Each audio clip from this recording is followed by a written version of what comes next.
Ce que tu vois là, c'est la Formule 1 des airs, Extra 330 SC. C'est l'avion certifié de voltige aérienne le plus performant au monde. Fabriqué par une société allemande qui s'appelle Extra Aircraft, un pilote de voltige aérienne qui, dans les années 80, faisait beaucoup de compétitions et a décidé de créer ses propres avions de voltige aérienne. C'est pas aujourd'hui qu'on va brûler du carburant. Oh, le temps! On est passé de 38 degrés plein soleil à une bonne pluie. Du coup, notre pilote, Walter Extra, il crée la société dans les années 80-90 qui s'appelle Extra Aircraft, basée en Allemagne, Deutsche Qualität. Et donc, il commence à sortir énormément de variantes différentes des Extras. Il y a eu la série des 230, il y a eu la série des 300, monoplace, biplace. Ils se sont même lancés dans l'aviation commerciale, mais ça n'avait pas fonctionné. Enfin, voilà, il y a eu plus d'une quinzaine de modèles différents au total. Il y a eu des versions de course pour les Red Bull RS, il y a eu des versions légères, il y a eu des versions surmotorisées. Enfin, il y a eu énormément d'extras différents. Vous pouvez regarder sur Internet, c'est super intéressant. En tout cas, dans les années 2008-2009, ils commercialisent l'Extra 330 SC. SC pour Single Cockpit, si je ne dis pas de bêtises. Et là, ils ont vraiment créé la pépite de la voltige aérienne. Le 330 SC était né. Donc 2008-2009, l'avion, tout le monde s'aperçoit que c'est une bombe. Et entre sa commercialisation et aujourd'hui, c'est devenu l'avion de voltige aérienne le plus titré au monde. Du coup, un grand merci à Walter qui nous a fait cet avion vraiment Deutsche Qualität aux petits oignons. L'un des principaux concurrents de Extra Aircraft, c'était Mudry, une société française qui a été créée par le pilote Auguste Mudry dans les années 70. Et un peu comme Walter Extra, il s'est spécialisé dans les avions de voltige aérienne. Et donc Mudry a sorti énormément d'avions de voltige aérienne biplace pour la formation, d'ailleurs qui sont toujours utilisés aujourd'hui, et des monoplaces qui étaient les concurrents de l'Extra 330 SC. C'était des monoplaces qui fonctionnaient, qui étaient presque aussi performants que le SC, mais surtout d'une conception plus ancienne. C'était des fuselages en bois, avec une aile longeron carbone, mais tout le reste était en bois, et avec des moteurs un peu moins puissants que les Extras. Les Cap 232, qui était le principal concurrent de l'Extra, il avait un AEIO 540 qui développe dans les 300 chevaux, je crois, alors que l'Extra, c'est 315 chevaux. Ces 15 chevaux, c'est beaucoup sans lettres, mais c'est surtout qu'on a des couples différents. Et voilà, à la fin, ça fait la différence. Et les avions étaient plus légers également. Voilà, donc en tout cas, le principal concurrent de l'Extra, c'était le Cap 232. Cap 232 pour construction aéronautique parisienne. Et après, il y a eu aussi les MX. Ça, c'était des avions tout en carbone, mais plus récents. Alors, il y a eu des versions américaines, des versions australiennes. En tout cas, aujourd'hui, le constructeur est australien. Donc, des avions de voltige, il y en a eu vraiment énormément. En tout cas, celui qu'on retient pour aujourd'hui, c'est le 330 SC, également l'avion qui, pour moi, est le plus réussi en termes de ligne et de performance. Je vous ferai une vidéo détaillée de tous les avions de voltige aérienne monoplace. Côté performance, donc l'avion il pèse 580 kg à vide. Tout est en fibre de carbone, sauf le fuselage et un treillis acier soudé. Je vais vous montrer ça tout à l'heure à l'intérieur. Il est certifié pour des facteurs de charge de plus 10 à moins 10 G, ce qui est énorme. En moyenne, sur les programmes, on vole à 8 G, 8 G5 et moins 7, moins 8 G. La vitesse maximale de l'avion, soit la VNE, c'est 406 km/h. Il a une vitesse de décrochage aux alentours des 95 km/h. En termes de roulis, donc le roulis, c'est pour les tonneaux, avec les ailerons sur l'axe de roulis, voilà. C'est à peu près 420 degrés secondes. C'est-à-dire qu'un tonneau, c'est moins d'une seconde. Donc ça tourne très très vite. Alors côté motorisation, oh l'oiseau! Il y a un combat d'oiseaux. Ah oui, ils se battent vraiment. Côté moteur, c'est un Lycoming AEIO 580. Lycoming, c'est l'un des plus gros fabricants de moteurs à piston pour l'aviation générale. Ces versions-là, c'est le AE pour Aerobatics. Ils sont renforcés. Alors, je crois qu'il y a des points de lubrification en plus. Il y a des paliers qui sont renforcés. Peut-être des traitements de cylindres différents à l'intérieur. Ils ont une alimentation d'huile un peu différente parce que quand on vole sur le dos, on a un circuit qui nous permet quand même de continuer à alimenter en huile le moteur. Donc le 580, c'est le plus gros moteur qui existe parmi la gamme des Lycoming dans les avions de voltige en non turbo compressé. Parce qu'en voltige, on ne peut pas utiliser de turbo, on aurait trop de problèmes sur des lubrifications d'huile. Il y en a qui ont essayé. ils ont démontré qu'il fallait pas. 580, ça correspond tout simplement à la cylindrée. C'est des inches cubiques. C'est une unité de mesure américaine. En France, c'est à peu près 9,5 litres en comparaison. Donc la cylindrée si vous voyez en moyenne les voitures, c'est du 1,5 litre, 2 litres. Donc là, on a 9,5 litres de cylindrée. C'est énorme. Les pistons, ils sont comme ça. D'ailleurs, je vais essayer de vous retrouver une petite vidéo où on démonte le capot pour vous montrer l'intérieur. C'est vraiment un 6 cylindres à plat énorme.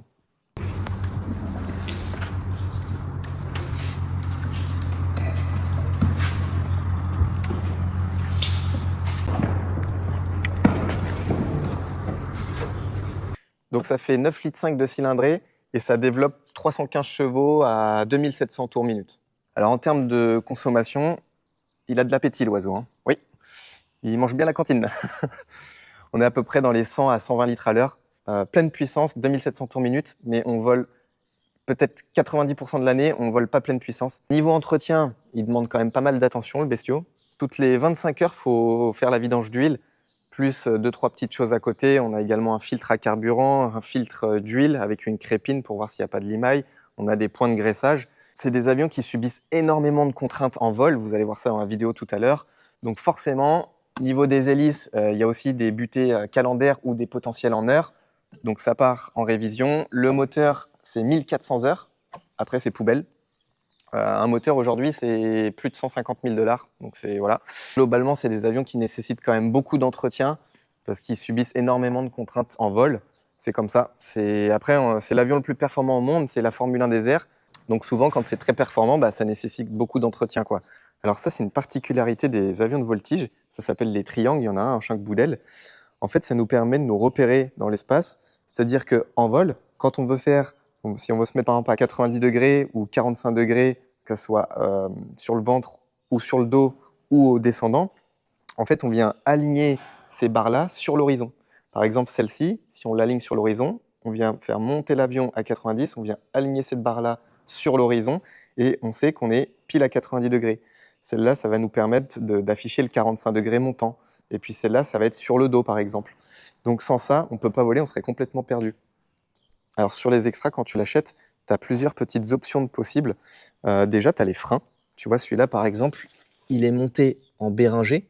Donc le club, quand ils ont acheté l'avion, ils ont choisi de prendre les freins Béringer. Tu as le choix aussi de mettre soit une tripale ou une quadripale.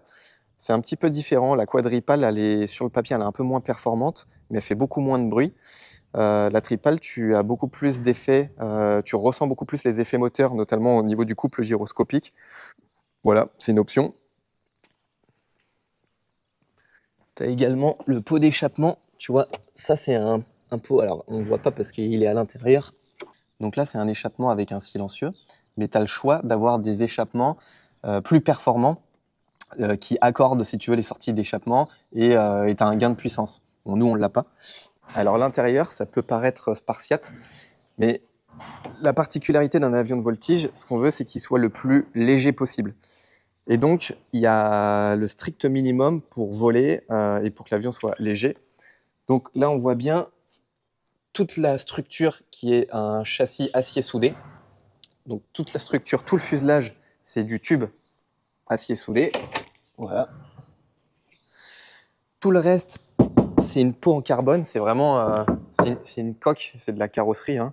J'adore les petits hangars comme ça. Je me dis, le gars qui a ça, c'est le roi du pétrole, quoi. Tu vois, là, tu as la petite partie avion.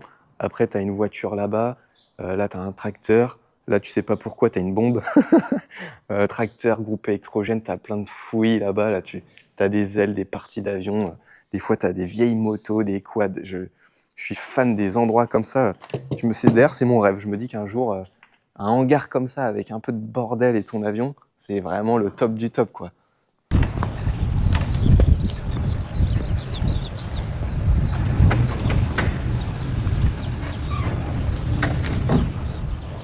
Bon les amis, avant d'aller voler, je voulais vous expliquer en 5 minutes qui je suis, mon parcours, comment j'en suis arrivé là et pourquoi j'ai créé cette chaîne YouTube. Je m'appelle Tommy, je suis pilote de voltige aérienne en équipe de France. Je suis un grand passionné d'aviation et de mécanique en tout genre. À peu près tout ce qui a un moteur, ça m'intéresse. Donc j'ai commencé par faire du modèle réduit à l'âge de 6 ans en radio commandée. C'est comme ça que j'ai eu ma première initiation à l'aviation. Et après, au fil du temps, en 2014, je me suis lancé dans la compétition, toujours en modèle réduit. Et là, je faisais ils appelaient ça du VGM, voltige grand modèle. Donc, on avait des avions avec des petits moteurs à essence et on devait reproduire des programmes de voltige grandeur, donc les mêmes programmes qu'en vol, mais en modèle réduit. Donc, c'était assez rigolo. Après, j'ai commencé à travailler à peu près en 2018. Et donc, quand j'ai commencé à gagner mes premiers sous, j'ai eu le droit à des bourses pour passer mon pilote privé et faire les initiations à la voltige aérienne. Je me suis inscrit dans un club. Ça, c'était en 2017. En 2018, je participe à ma première compétition, qui est la BAC, la Bourgogne Air Cup, dans la catégorie Espoir, soit la plus petite qui existe en avion biplace. Et je gagne cette compétition-là. Du coup, le club qui avait organisé cette compétition était l'un des plus gros clubs de France qui disposait de biplace et de monoplace. Suite à ça, le club me propose de finir tout mon apprentissage biplace chez eux, sachant que c'était une très grosse structure et que moi, mon but, c'était vraiment d'aller sur monoplace. Du coup, je pars dans ce club-là, qui s'appelle Dijon Voltige. Dans la même année, je passe les 2 niveaux, donc Espoir Promotion, et l'année d'après, National 2.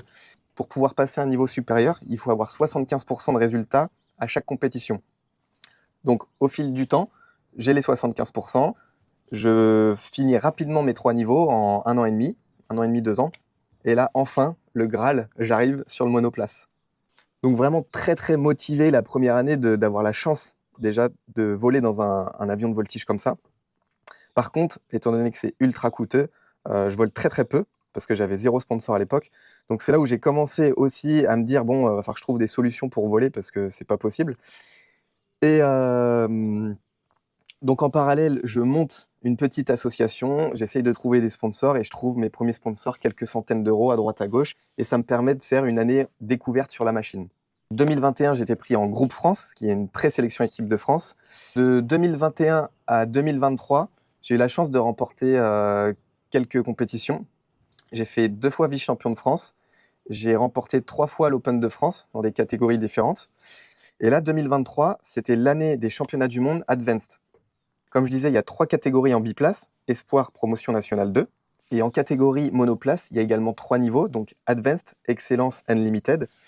Et donc parmi ces 3 niveaux-là, il y a 2 niveaux qui sont représentés au championnat du monde, donc Advanced et Unlimited. Et en 2023, c'était les championnats du monde Advanced aux États-Unis. Je ferme la verrière parce qu'il pleut. Donc 2023, je me prépare à fond pour cette année des championnats du monde.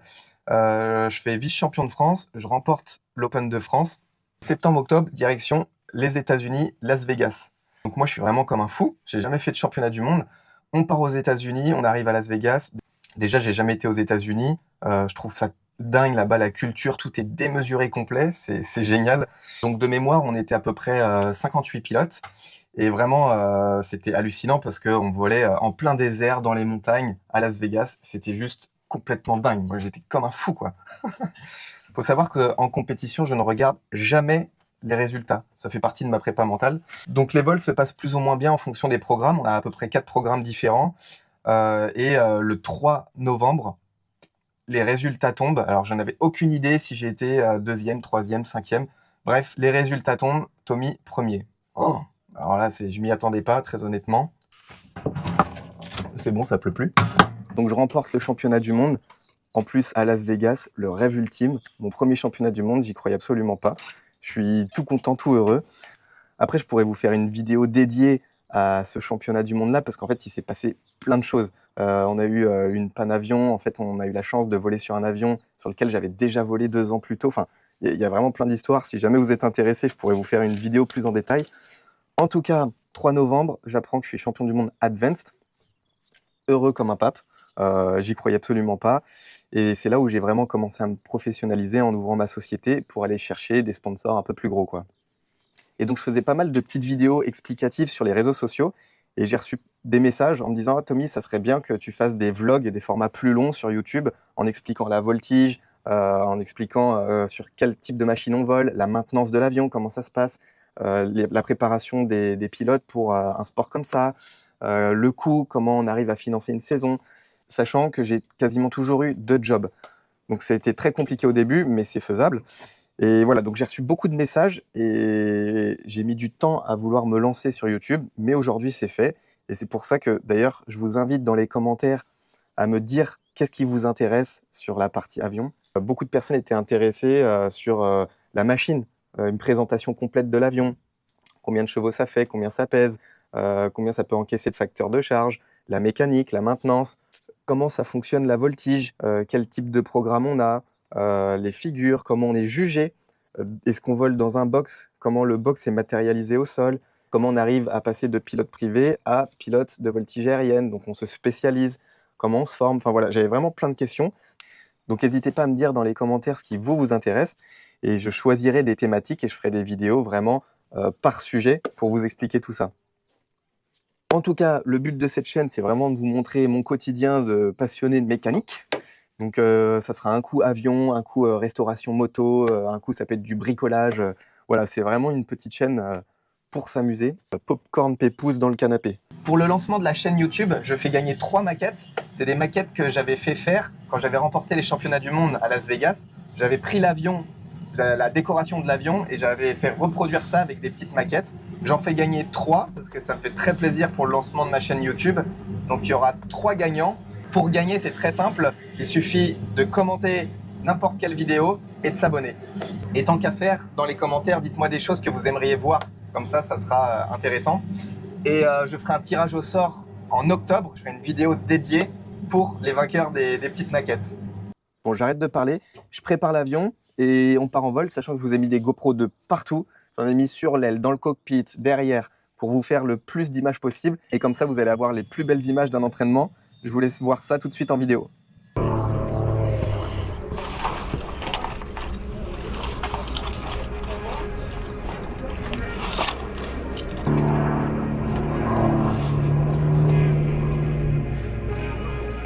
Bon, allez, c'est bon, là ça filme, par contre, c'est pas des bêtises.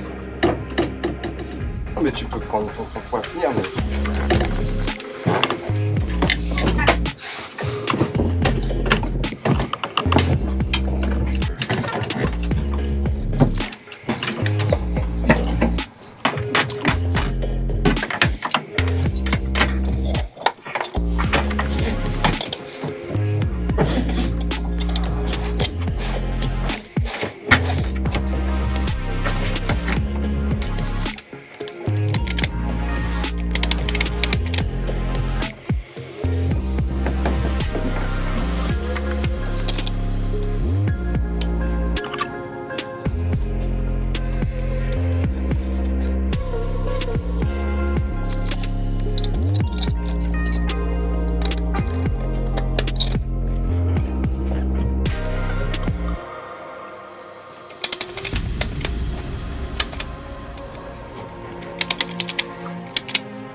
D'accord.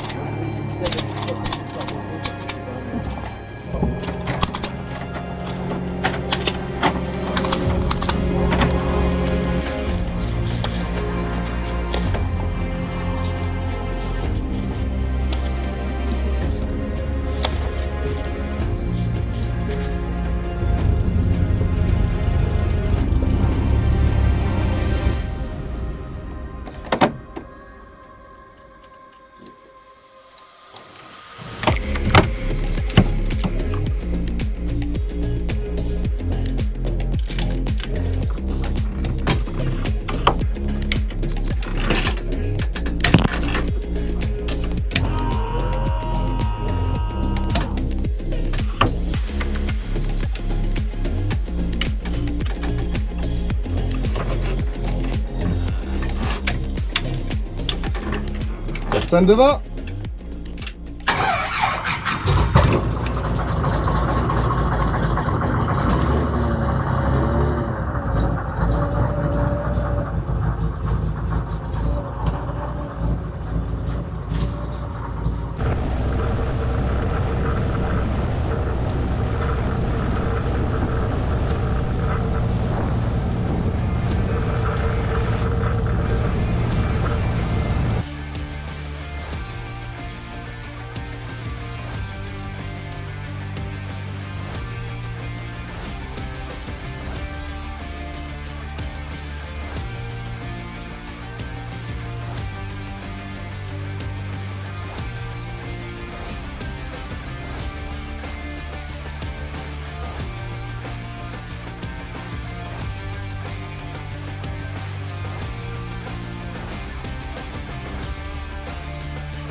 Bon les amis, j'espère que cette vidéo elle vous a plu.